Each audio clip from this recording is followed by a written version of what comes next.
안녕하세요. 왕심이 토박이 무지개 부동산입니다. 오늘은 부동산 거래 신고 등에 관한 법률 시행령 개정으로 인해서 2020년 3월 13일부터 부동산 거래 신고가 강화되었습니다. 주택 취득자금 조달 및 입주 계획서 내용인데요. 국토교통부 2020년 3월 9일 보도자료 내용입니다. 자금 조달 계획서 제출 대상지 확대 등 투기 대응 강화 내용이고요. 자금 조달 계획서 신고 항목 구체화 및 증빙 자료 제출 규정을 도입했다는 것. 자금 조달 계획서 제출 대상지 확대 내용을 살펴보자 하면요.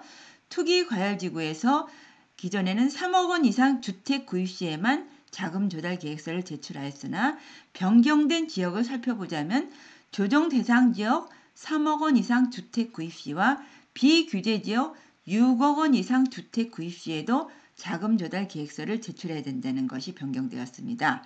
또한 투기 과열지구에서 9억 원 초과의 주택을 구입할 때는 증빙 서류를 제출해야 된다는 것. 개정된 자금 조달 계획서 양식을 가지고 자세한 설명 드리겠습니다. 제출인은 매수인이 되겠죠. 성명, 주민등록번호, 주소, 전화번호 기재하시고요. 자금 조달 계획에는 자기 자금과 차입금이 있습니다.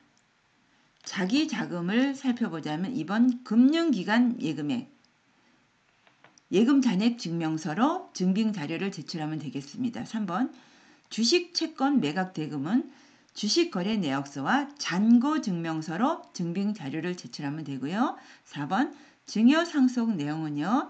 누구한테 증여 상속을 받았는지, 부부한테 받았는지, 직계 존비속인지, 직계 존비속이라며 관계는 누구인지, 그 밖의 관계는 누구인지 등 기재하면 되고요.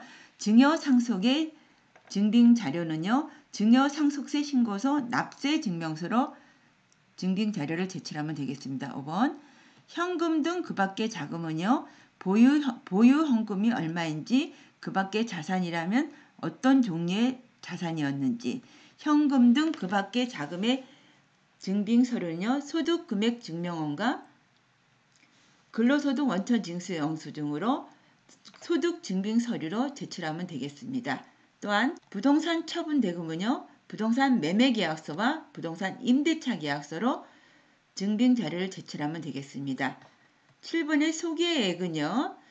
금융기관 예금액부터 6번까지를 합계액을 기재하면 되고요. 차입금 등을 살펴보자면 금융기관 대출의 합계는 주택담보대출이 얼마인지, 신용대출이 얼마인지, 그 밖에 대출이 있다면 대출의 종류는 어떤 것인지를 기재하고요.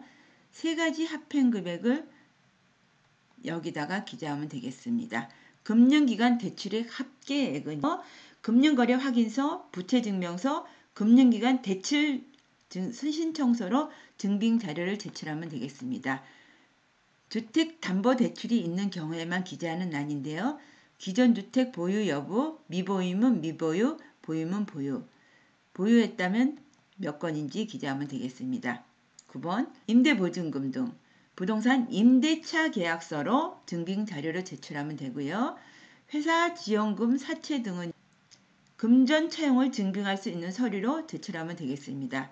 그 밖의 차입금은요. 부부한테 빌렸으면 부부, 직계 존비속이라면 관계는 어떻게 되는지, 그 밖의 관계는 누구인지 기재하면 되겠고요. 증빙 자료는요. 금전 차용을 증빙할 수 있는 서류로 증빙을 하면 되겠습니다. 12번 소개란에는 8번부터 11번까지 합계액을 기재하면 되겠습니다. 13번 합계액은요. 7번 소개액과 12번 소개액의 합계액을 기재하면 되겠습니다. 여기서 한번 살펴볼 내용이 있는데요.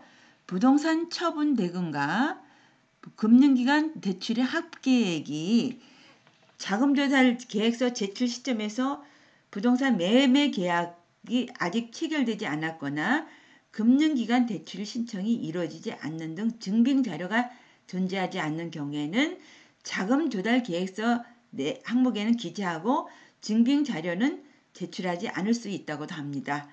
다만 거래가 완료된 이후 국토부라는가 또는 신고관청에서 제출을 요청하면 이에 응하여야 된다는 거 참고하시면 되겠습니다.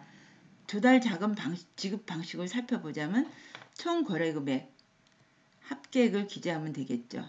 계좌 이체 등 금액이 얼마인지, 자, 이 집에 대한 보증금이 얼마인지, 대출 승계했다면 등 금액이 얼마인지를 기재하면 되겠습니다. 현금 및 그 밖의 지급 방식은 얼마인지, 현금으로 했다면은 왜 현금으로 했는지 지급 사유도 같이 기재하게 되어 있습니다. 입주 계획은요, 본인이 입주한다면 본인이 입주하고요, 본인 외 가족이 입주한다면 여기다 기재하고요, 입주 예정 시기와 연호를 기재하면 되겠습니다. 또한 전월세를 놓을 예정이면 임대에다 이체하면 되겠죠. 자, 재개발, 재건축으로 인해서 입주를 못할 경우에는 그 밖의 경우에 체크하면 되겠습니다. 몇 년, 몇 월, 며칠 기재하시고요. 제출인 서명 기재하시고 서명 날인하시면 되겠습니다. 자, 9억 원 초과주택 구입 거래 신고 시 자금 조달 계획서 증빙자료 제출 내용을 보겠습니다. 투기 과열지구 9억 초과 주택을 살 때 제출 서류입니다. 1번 금융기관 예금액은 잔고증명서, 예금잔액증명서. 2번 주식채권 매각 대금은 주식거래내역서, 잔고증명서. 3번 증여상속은요, 증여상속세 신고서, 납세증명서. 현금 등 그 밖의 자금은 소득금액증명원, 근로소득 원천징수영수증 등 소득증빙 서류로 제출하면 되겠습니다. 부동산 처분 대금은 부동산 매매계약서, 부동산 임대차계약서, 금융기관 대출의 합계액은 금융거래 확인서, 부채증명서, 금융기관 대출 신청서, 임대보증금 등은 부동산 임대차 계약서, 회사 지원금 사채 등 그 밖의 차입금은 금전 차용을 증빙할 수 있는 서류로 제출하면 되겠습니다. 2020년 3월 13일 거래 계약분부터 적용이 되는데요. 증빙 자료를 제출하지 아니할 경우 부동산 거래 신고 등에 관한 법률에 의해서 500만 원 과태료 처분 대상이라는 것 염두에 두시고요. 이번에 개정된 시행령 시행규칙 개정안은 법제처 국가법령보안정보센터에서 확인할 수 있습니다. 이상은 왕신이 토박이 무지개 부동산에서 전해드린 부동산 소식이었습니다. 시청해 주셔서 감사합니다.